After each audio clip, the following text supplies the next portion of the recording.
உங்கள் குடும்பத்தில் கணவன் மனைவி பிரச்சனையா, குழந்தைகள் பிரச்சனையா, ஆரோக்கியத்தில் பிரச்சனையா? 11 நாட்களில் தீர்வு காண அணுகவும் மாரியம்மன் ஜோதிடம். தொடர்புக்கு 9908165856. Jayachandran Gold and Diamonds, now at Palikatnai.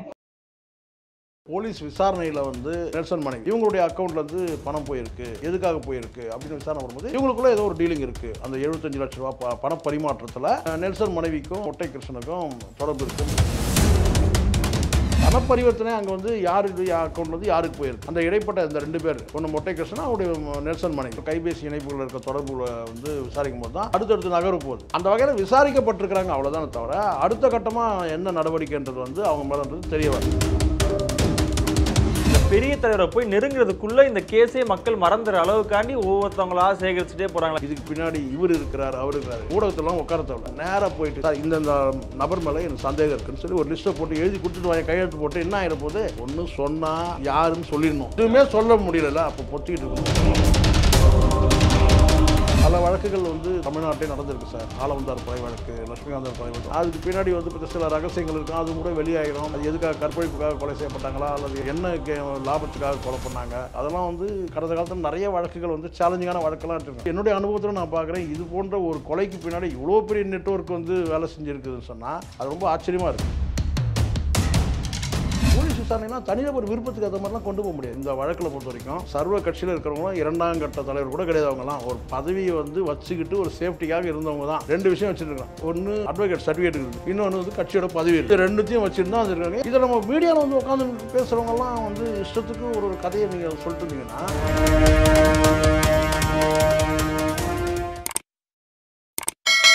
Error நேயர்களுக்கு வணக்கம். நான் உங்கள் அஜித். இன்னைக்கு நம்ம கூட மூத்த பத்திரிகையாளர் சேகுவாரா ஜெய்சங்கர் சார் தான் இருந்திருக்காரு. சார் வணக்கம் சார். வணக்கம். அதாவது இது எனக்கு தெரிஞ்சு உங்ககிட்ட ஒரு 4-5 தடவை இதே டாபிக், இதே இன்டர்வியூ, இது எல்லா இடத்துல எங்கே மட்டும் கிடையாது சார், எல்லா வலைதளங்களையும் இது போயிட்டே தான் இருக்கு. என்னன்னா, அந்த ஆம்ஸ்ட்ராங்கோட கொலை வழக்கு என்ன நேர்கோட்டில் போகுது அப்படின்னு. இது வரைக்கும் நம்ம எல்லாமே தெரியாத முகங்கள், தெரிஞ்சுக்க போற விஷயமா தான் எனக்கு இருந்துச்சு.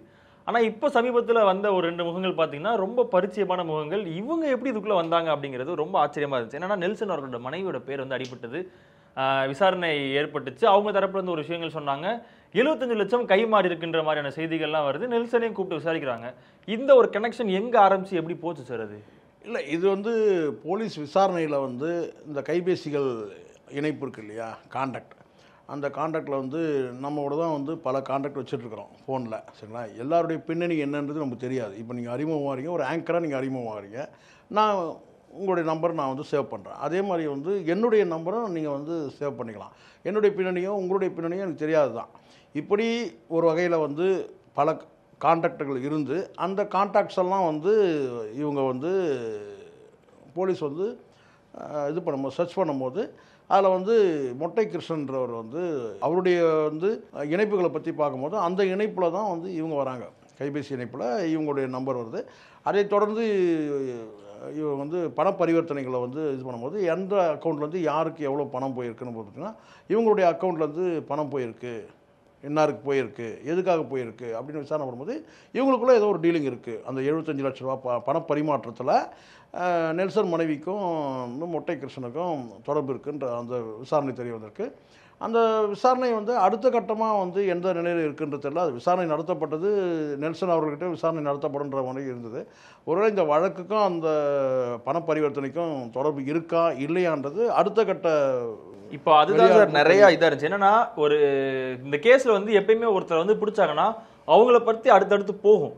ஆனால் அந்த நெல்சன் மனைவி மோனிஷாவை பற்றி ஒரு கேஸ் வந்ததுக்கு அப்புறம் டக்குன்னு அது பிளாங்க் ஆயிடுச்சு. அது எங்கேயுமே அடுத்த ஒரு கட்டத்துக்கு கொண்டு போகல. ஒரு சந்தேகத்தோடவே நம்ம எல்லாத்தையும் பார்க்க முடியாது. காவல்துறையோட நடவடிக்கை இது வரைக்கும் சரியாக தான் வந்திருக்கு. ஒன்று, இப்போ அப்படி பார்த்தீங்கன்னா வழக்கறிஞர் அவர் பால் கனகராஜ் அவர்கள் கூட விசாரணை பண்ணாங்க. அடுத்த கட்டமாக அவர்கிட்ட விசாரணை பண்ணதோடு அது நின்றுடுச்சு இல்லையா, அது தொடர்ச்சியாக இல்லை.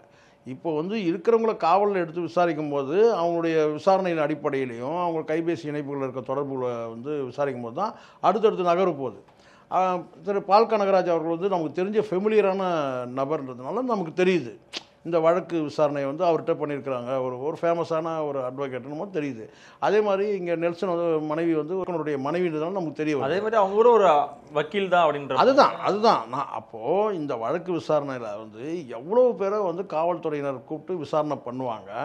நமக்கு தெரிஞ்ச நபர்கள் இப்போது ஒரு என்ன சொல்ல ஒரு ஸ்டார் வேல்யூ இருக்கிறதுனால நமக்கு தெரியுது, ஒரு ஃபேமஸான அட்வொகேட்னாலும் தெரியுது. இந்த வழக்கு சம்மந்தமாக எத்தனையோ பேர் இன்னும் கூட நமக்கு அடையாளம் தெரியாத நபர்கள் கூட விசாரிக்கப்பட்டிருப்பாங்கன்றது என்னுடைய பார்வை.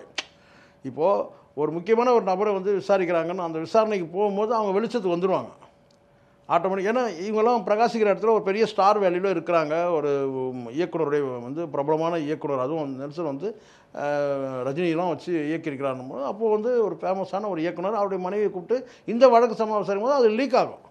இது வந்து காவல்துறையே எடுத்து கொடுக்குறதுலாம் கிடையாது. இதெல்லாம் வந்து விசாரணைக்குன்னு போகும்போது அப்படி இப்படின்றது ஒரு லீக்கேஜ் ஆகிடும். லீக் ஆகாமல் இருக்கிறதுக்கு என்ன இது வந்து தாவேகா கட்சி கொடியா சொல்லுங்க பார்க்கலாம். அவ்வளோ கான்ஃபிடென்ஷியல் வந்து பார்த்தீங்கன்னா அரசு நிர்வாகத்தை விட அவ்வளோ கான்ஃபிடென்ஷியல் இருக்குமான்னு தெரியல. அவ்வளோ கான்ஃபிடென்ஷியலாக தான் அந்த கட்சி கொடியை வெளியிட்டாங்க. எதுக்காக இதை நான் சொல்கிறேன், உதாரணத்துக்கு தான் சொல்கிறேன்னு கேட்டால் கான்ஃபிடென்ஷியல் வந்து சில விஷயங்கள் வந்து போலீஸ் வந்து மெயின்டைன் பண்ணுவாங்க. இன்றைக்கும் சில விஷயங்களில் வந்து அது வந்து இயல்பாகவே தெரிய வந்துடும். சம்மந்தப்பட்ட விசாரணைக்கு போகிறவங்களோ இல்லை அவங்கள சார்ந்தவங்களோ கூட வந்து இந்த செய்தியை கசிய விடுவாங்க. இந்த மாதிரி தெரியுமா, நெல்சனுடைய மனைவி கூட கூப்பிட்டு விசாரணை பண்ணாங்க, என்ன விசாரணை பண்ணாங்க அப்படின்னு அவங்க சொந்த பந்தங்கள்கிட்ட கூட வந்து கேட்கலாம், சொல்லலாம், இவங்களே பகிர்ந்துக்கலாம்.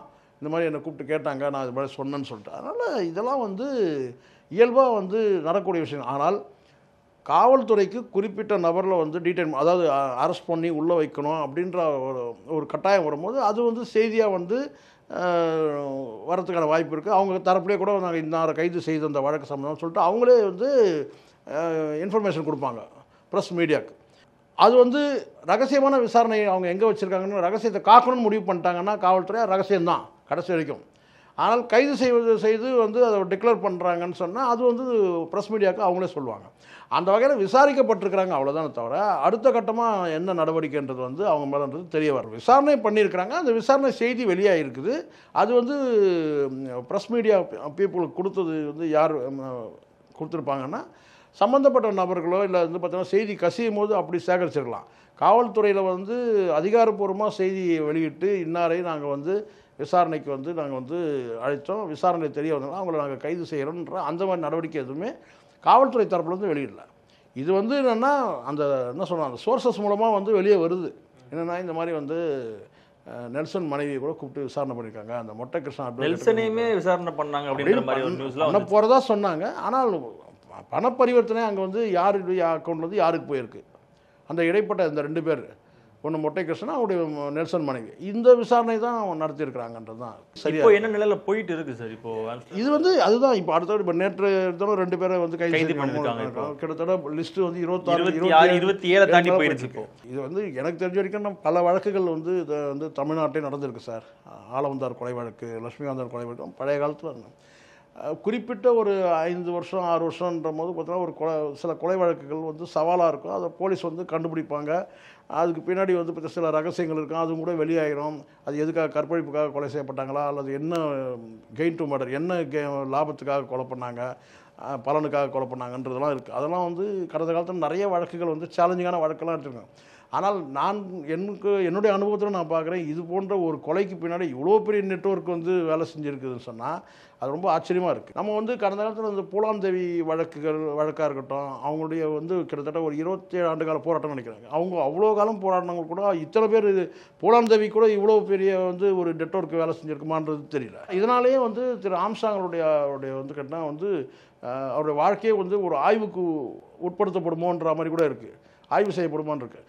நான் பார்த்த வரைக்கும் வந்து அவர் வந்து எந்த வகையிலையும் வந்து ஒரு நெகட்டிவான ஒரு இது இல்லை சார். நான் இப்போ பேசுன வரைக்கும் பாசிட்டிவாக தான் ஏற்கனவே உங்களுக்கு பதிவு பண்ணியிருக்கேன். அந்த வகையில் அவன் கேட்டால் ஒரு சவாலாக இருந்திருக்கிறார் போல இருக்குது, பல முனையில் சவாலாக இருந்திருக்கிறார் போல இருக்குது அப்படின்ற பார்வை தான் பார்க்கப்படுது. இப்போ என்னென்னா இப்போது அடுத்த கட்டம்னு கேட்டால் அவருடைய அந்த கட்சி பணிகள்லாம் வந்து கொஞ்சம் ஆர்வமாக இருக்கிறாங்கன்றது அடுத்தடுத்த நகர்வில் நமக்கு தெரியுது. அந்த கட்சியோட தலைவரும் சென்சிட்டிவாக இருக்கார், அவங்க ஃபேமிலியில் இருக்கிறவங்க வந்து ரொம்ப சென்சிட்டிவாக தான் அந்த கட்சியை கொண்டு போவாங்க. அது தேசிய கட்சியாக இருந்தாலும் கூட அங்கே வந்து யூபிலேயே வந்து கட்சியோட செல்வாக்குகள் குறைஞ்சிருந்தாலும் கூட பார்த்தீங்கன்னா இங்கே வந்து அடுத்த கட்ட அந்த நகர்வு இருக்கு இல்லையா, 26 தேர்தலில் வந்து பகுஜன் சமாஜ் கட்சி வந்து ஒரு குறிப்பிட்ட ஒரு வளர்ச்சியை நோக்கி நகரும் போல இருக்கு அப்படின்ற பார்வையும் கூட இருக்குது எனக்கு. இப்போ ஒரு தரப்பு, அதாவது இப்போ நீங்கள் சொன்னீங்களா சார், இந்த மாதிரி யங்ஸ்டர்ஸ்லாம் இப்போ இந்த கேஸ்லாம் ஃபாலோ பண்ணுறாங்கன்னு சொல்லிட்டு, அவங்க தரப்புலேருந்து என்ன ஒரு செய்தி வந்து கேட்குறாங்கன்னா, பெரிய தலைவர்களை போய் பிடிக்கிறதுக்கு காலதாமதம் எடுக்கிறதுக்காண்டி இந்த மாதிரி சின்ன சின்ன ஆட்களாக டக்கு டக்கு டக்கு டக்குன்னு சேகரிச்சுட்டே வரும்போது ஒரு கட்டத்துக்கு மேலே மக்கள் இதை மறந்துடுவாங்களா, அந்த பெரிய தலைவரை போய் நெருங்குறதுக்குள்ள இந்த கேஸே மக்கள் மறந்துற அளவுக்காண்டி ஒவ்வொருத்தவங்களா சேகரிச்சுட்டே போறாங்களா, 25 26 இது 50 வரைக்கும் போகுமான்றதே ஆச்சரியமா இருக்கு. இப்போ 50 தாண்டினாலும் ஆச்சரியப்படுறதுக்கு இல்லைன்ற மாதிரி மைண்டுக்கு வந்துட்டாங்க சார். பிடிபடக்கூடியவங்க இதுக்கு முன்னாடி கூட ஒருத்தர் கேட்டாங்கன்னா கேட்டா வழக்கு தொடர்பே இல்லாத ரவுடிகள்லாம் பிடிச்சி போகிறது இதுதான் ஒரு சாக்கா. நானே உங்களோட கேட்டிருக்கேன். ஆமாண்ணா, அப்படிலாம் பண்ண முடியாது இல்லை சார். நீங்கள் பொதுவாக அப்படி பண்ணுன்னா பொதுவாக வந்து ரவுடிகளை வந்து பார்த்தீங்கன்னா அவங்க டீடைன் பண்ண முடியும். இதை சாக்கா வச்சு எல்லாரும். ஆனால் இதில் வந்து லிங்க் இருக்குல்ல. இப்போ இதில் வேற எல்லாருமே வந்து வழக்கறிஞர்களாக இருக்கிறாங்க. எல்லாருமே வழக்கறிஞர்களாக இருக்கும்போது அவங்கள எளிதாக வந்து பார்த்தீங்கன்னா வந்து ஒரு முகாந்திரமே இல்லாமல் கைது செஞ்சும் அடைச்சிட முடியாது. சரிங்களா? இங்கே என்கவுண்டர் பண்ணாலும் வந்து என்கவுண்டர் பண்ணக்கூடிய நபர் எப்படின்றதெல்லாம் பார்க்கல. ஆனால் என்கவுண்டர் பற்றி கேள்வி கேட்கறதுக்கு இங்கே நூற்றுக்கணக்கான பேர் இருக்கிறாங்க. அப்படி இருக்கும்போது இது வந்து அப்படியான ஒரு இதில் எல்லா ரவுடிகளும் பிடிச்சி தூக்கி உள்ளே வைக்கணுன்ற நோக்கத்துக்காக. ஆனால் அந்த வழக்கோட தொடர்புடையவங்களை வந்து லிங்க் இருக்கிறதுனால தான் வந்து பண்ணுறாங்க. அப்படி தான் நம்ம இதை பார்க்குறோம். ஆனால் இப்போ இது வந்து ஒரு விஷயம் நான் சொல்கிறேன் சார், இது வந்து எல்லாருடைய விருப்பத்துக்கு ஏற்ற மாதிரி போலீஸ் வந்து இன்வெஸ்டிகேஷன் பண்ண முடியாது. நீங்கள் பார்த்துருப்பீங்க, பல குற்ற நிகழ்வில் வந்து பார்த்திங்கன்னா தனிப்பட்டவருடைய எண்ணங்களை வந்து பிரதிபலிப்பாங்க. இது இவங்க பண்ணியிருக்கலாம், அவங்க பண்ணியிருக்கலாம். சில ஊடகத்தில் பேசுகிறவங்க கூட கேட்டால் வந்து இதுக்கு பின்னாடி இவர் இருக்கிறார், அவர் இருக்கிறாரு. ஒன்று சொன்னால் யாருன்னு சொல்லிடணும். இதுக்கு பின்னாடி ஒரு அமைச்சர் சம்மந்தப்படுறார் சொல்ல போலீஸுக்கு ஒரு சப்போர்ட்டாக இருக்குது தானே. எனக்கு இதெல்லாம் பிடிக்கும் சார். சந்தேகமே இருந்தால் கூட அப்படின்னா என்ன தலையாக போயிடும். சொல்லி தான் நம்மளே ஒரு தடவை பேசணும் சார், என்ன தலைவர்கள் இருப்பாங்க. என்ன சொன்னால் இந்த தலைவர்னா இது தலைவர் சார், இதுக்கு பின்னாடி வந்து ஒரு அமைச்சர் இருக்கிறாரு சொல்ல, அமைச்சர் தான் பேரை தான் சொல்ல, என்ன ஆயிருப்போகுது இது. அப்படிதான் வழக்கு போட்டால் அது வழக்கு சந்தி இல்லை. இதுக்கு பின்னாடி ஒரு அமைச்சர் இல்லை, இங்கே எத்தனை அமைச்சர் இருக்கிறாங்க எல்லாத்தையும் நான் அதையா சொல்லு, மாநில அமைச்சராக சொல்லு, மத்திய அமைச்சர் அதையா கட்சியை சார்ந்து இருக்கு, அந்த கட்சியை எந்த தொகுதி எதுவுமே சொல்ல முடியல. அப்போ பொத்திக்கிட்டு இருக்கணும், நீங்கள் மூடிட்டு இருக்கணும். ஒன்று காவல்துறைக்கு நீங்கள் உதவணும்னு கேட்டினா நேராக போய் ஸ்ட்ரெயிட்டாக ஊடகத்திலாம் உட்கார தேவையில்ல சார். நேராக போயிட்டு இந்த விசாரணை கமிட்டி யாருங்க, விசாரணை யாருங்க சார், இந்த நபர் மேலே எனக்கு சந்தேகம் இருக்குன்னு சொல்லி ஒரு லிஸ்ட்டை போட்டு எழுதி கொடுத்துட்டு வாங்க, கையெழுத்து போட்டு என்ன ஆகிருப்போது. அவங்களும் உன் பேரை ஒன்றும் சொல்லிட போகிறதில்ல. ஆனால் மீடியாவில் வந்து உட்காந்துக்கிட்டு, நான் யாரையும் பொதுவாக சொல்கிறேன் சார், நான் மீடியாவில் வந்து உட்காந்துக்கிட்டு காலை மடக்கி உட்காந்துக்கின்னு வச்சுன்னு கேட்டால் ஒரு மூத்த அமைச்சர், ஒரு தென் மாவட்டங்களை சேர்ந்த ஒரு அமைச்சர், அவர் எதுக்குடா இது எதுக்குன்னு கேட்குறேன். இது சொல்கிறதுனால உங்களுக்கு என்ன அதில் கிடைக்குது? சொல்லணும்னா நீங்கள் சொல்லட்டா சொல்லுங்கள், கரெக்டாக சொல்லுங்கள். இது ஆமாம் ஸ்ட்ரைட்டாக அடித்து சொல்லுங்கள். அப்படி தான் வழக்கு வந்தால் பார்த்துக்கிட்டா போச்சு. எனக்கு சந்தேகம் இருக்குதுங்க, இந்த அமைச்சர் மேலே எனக்கு சந்தேகம் இருக்குது. சந்தேகம்னு சொல்கிறது ஒன்றும் தப்பு இல்லை சார். அப்போது ஒரு பயம் இருக்குது, வழக்கு போட்டுருவானோ, அடிச்சு விடுவானோ, பிடிச்சிருவானோ, நம்மளை ரவுண்டு கட்டுருவானோ, பயம் இருக்குது. அது வேணான்ற. இது ஒரு விஷயம் நான் சொல்லுங்க, மீண்டும் சொல்கிறேன், இது வந்து ஒரு கொலை வழக்கு, சென்சிட்டிவான மேட்டர். ஒரு கட்சியோட மாநில தலைவர் அவர் கொல்லப்பட்டிருக்கு. இது போலீஸுக்கு சேலஞ்சிங்கான மேட்டர், ரொம்ப சேலஞ்சிங்கான மேட்ரு. இவ்வளோ பேர் கைது செய்யப்படுறாங்க. கைது செய்கிறவங்களையும் நீங்கள் வந்து பார்த்தீங்கன்னா இதுக்காக கைது சொன்னாங்களா, அதுக்காக கைது பண்ணாங்களா, என்கவுண்டர் பண்ணாலும் என்கவுண்டர் பண்ணிட்டாங்க, இப்படி கொண்டு போக முடியாது சார். போலீஸ் விசாரணைலாம் தனிநபர் விருப்பத்துக்கு ஏற்ற மாதிரிலாம் கொண்டு போக முடியாது. இப்போ நான் எத்தனை பேர் தெரியும் நெல்சன் மனைவி கிட்ட விசாரணை பண்ணாங்கன்றது வெளியே தெரிஞ்சாலும் தெரியுது. தெரியாமல் அவங்க எத்தனை பேர் விசாரணை பண்ணிக்கலாம் தெரியுமா? எனக்கு தெரிஞ்சு நான் சொல்கிறேன், இதுவரையிலும் 100க்கும் மேற்பட்டவங்ககிட்ட விசாரணை பண்ணிடலாம் நான் யோகமாக சொல்கிறேன். 25 பேர் கைது செய்யப்பட்டிருக்காங்க இல்லையா, 100 பேருக்கு மேலே, 150 பேர் மேலே, 200 பேர்கிட்ட கூட விசாரணை பண்ணிடலாம். அது வெளியே வராது. பிரபலமானவர்கள் தான் வெளியே, பரிச்சயமான முகங்கள் மட்டும் சோஷியல் மீடியாலையும் சமூக வலைதளங்களையும் வெளியே. ஒன்று நம்ம பண்ணால் போலீஸுக்கு ஹெல்ப் பண்ணுற அந்த இதில் இருக்கணும், அந்த மாதிரியான செய்திகளை நம்ம பேசணும்.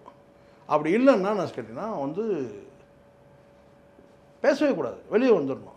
ஆனால் நாம் பேசுகிறன்றதுக்காக வந்து பார்த்தோன்னா நமக்கு யார் மேலெல்லாம் வந்து ஒரு என்ன சொன்ன பகைகள் இருக்கோ, அல்லது மனக்காயங்கள் இருக்கோ, குரோதங்கள் இருக்கோ, விரோதங்கள் இருக்கோ, அவங்களெல்லாம் இழுத்து விட முடியாது இல்லை. நான் சொல்கிறது கரெக்டுங்களா? கரெக்ட். போலீஸு கடைசியாக ஒரு முடியும் எனக்கு நான் பார்த்த வரைக்கும் சொல்ல சார், இந்த வழக்கில் பொறுத்த வரைக்கும் சர்வ கட்சியில் இருக்கிறவங்களாம் 2ஆம் கட்ட தலைவர் கூட கிடையாது. அவங்கலாம் ஒரு பதவியை வந்து வச்சுக்கிட்டு ஒரு சேஃப்டிக்காக இருந்தவங்க தான் இதில் எல்லாருமே. 2 விஷயம் வச்சுருக்கலாம். ஒன்று அட்வொகேட் சர்டிஃபிகேட் இருக்குது, இன்னொன்று வந்து கட்சியோட பதவி ஏதோ ஒரு பதவி, இது ரெண்டுத்தையும் வச்சுருந்தா வந்துருக்காங்க. ஏன்னா காரணம் கேட்டால் போலீஸ் வந்து தொந்தரவு இருக்காரு, நம்ம போலீஸை நம்ம தொடாமல் விட்டுருக்கோன்னு சொல்லிட்டு. இப்போ அவங்க தொடாமல் விட்டுட்டா சொல்லலாம் இன்னார் வந்து இருந்தார் சார் இதுக்காக விட்டுட்டாங்கன்னு சொல்லிட்டு. இது வரையில் யாரும் சொல்ல முடியல. ஆரம்பத்தில் காவல்துறையை யாரெல்லாம் குறை சொன்னாங்களோ அத்தனை பேருமே வந்து கேட்டிங்கன்னா வந்து காவல்துறையோட நடவடிக்கை திருப்தி அளிக்குது. இதை குறிப்பாக யார் சொன்னு கேட்டால் அந்த கட்சியோட மாநில தலைவர் சொல்கிறாரு, அவங்களுடைய மனைவி வந்து விசாரணை நடந்துகிட்ருக்கு, விசாரணை நடந்துகிட்டு சொல்கிறாங்க. விசாரணையில் குறைவு இருக்குது தொய்வு இருக்குன்னா அவங்க சொல்ல போகிறாங்க, அவங்க பேச போகிறாங்க. இதை நம்ம மீடியாவில் வந்து உட்காந்து பேசுகிறவங்கலாம் வந்து இஷ்டத்துக்கு ஒரு கதையை நீங்கள் சொல்லிட்டு இருந்தீங்கன்னா இது எதுக்காகன்றது நான் மக்கள்கிட்டே விட்டுறேன். ஓகே சார், நன்றி சார், தேங்க்யூ சார். நன்றி சார். உங்கள் குடும்பத்தில் கணவன் மனைவி பிரச்சனையா, குழந்தைகள் பிரச்சனையா, ஆரோக்கியத்தில் பிரச்சனையா? 11 நாட்களில் தீர்வு காண அணுகவும் மாரியம்மன் ஜோதிடம். தொடர்புக்கு 9908165856. Jayachandran Gold and Diamonds, now at Palikatnai.